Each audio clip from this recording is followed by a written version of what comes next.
Good morning friends. आज का नया दिन, नया अखबार द हिंदू, मई 3।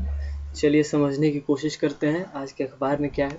हालांकि आज के अखबार में ज़्यादा इम्पोर्टेंट न्यूज़ नहीं है, पॉलिटिकल न्यूज़ ज़्यादा है और हमारे एग्ज़ाम के रिलेवेंस से जो डेटा है वो इसमें बहुत कम है। तो हम सीधे सिर्फ इसमें कुछ ही आर्टिकल्स, आज एडिटोरियल पे भी सिर्फ पॉलिटिकल न्यूज़ के बारे में दिया गया है। Future of Tamil Nadu India, clear sticks, assembly polls में है तमिलनाडु, वेस्ट बंगाल और केरला में, रिजल्ट्स, कास्ट को इश्यूज़। उतने ज़्यादा रिलेवेंट नहीं है ये आर्टिकल्स और हम सीधे बढ़ते हैं अपने जो इम्पोर्टेंट है। यहाँ पे एक इम्पॉर्टेंट न्यूज़ है, ये रहा।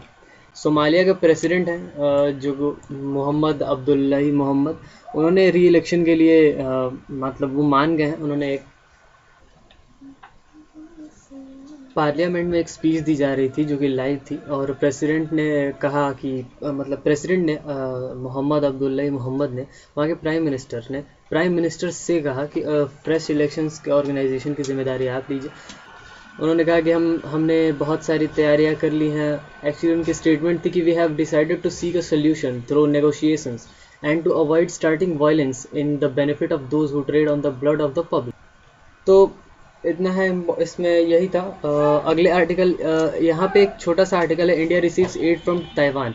एक्चुअली ये एड नहीं है, एड तो फ्री में होती है हेल्प के रूप में, ये और इंडिया ने खरीदी है। और यहाँ पे एक इम्पॉर्टेंट चीज़ है कि Taipei economic and cultural centre, ये है क्या?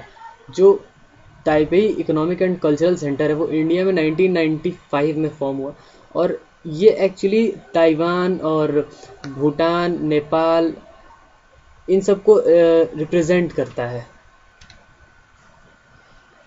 सॉरी एक्चुअली ये ताइवान का रिप्रेजेंटेटिव नहीं है, ये नेपाल और भूटान के साथ रिलेशंस को इस्टेब्लिश करने में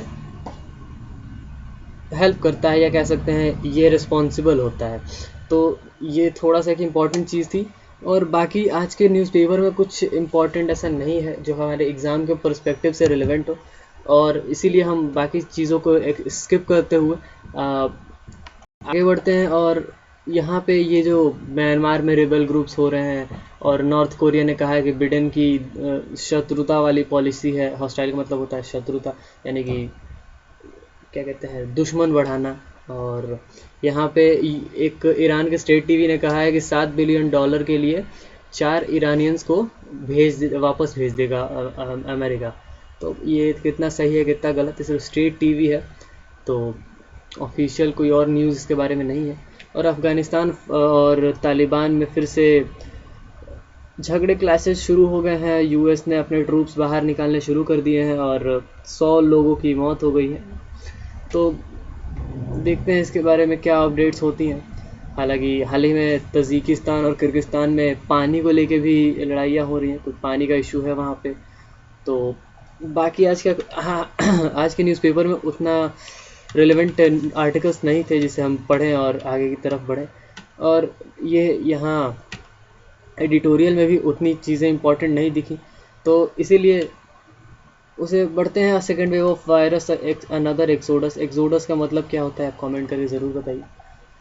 तो थैंक यू सो मच, आज की न्यूज़ इतनी ही थी और फर्दर हम कल फिर मिलेंगे। सब्सक्राइब करें मेरे चैनल को, बेल आइकन को ज़रूर दबाएं। अगर आप इसी तरह के अपडेट्स चाहते हैं तो हमारे चैनल को फॉलो करें। डिस्क्रिप्शन में पिछली वीडियोस की लिंक ज़रूर मिलेंगी आपको, उन्हें देखें, आप रिव्यूज़ दें। Thank you so much. Goodbye.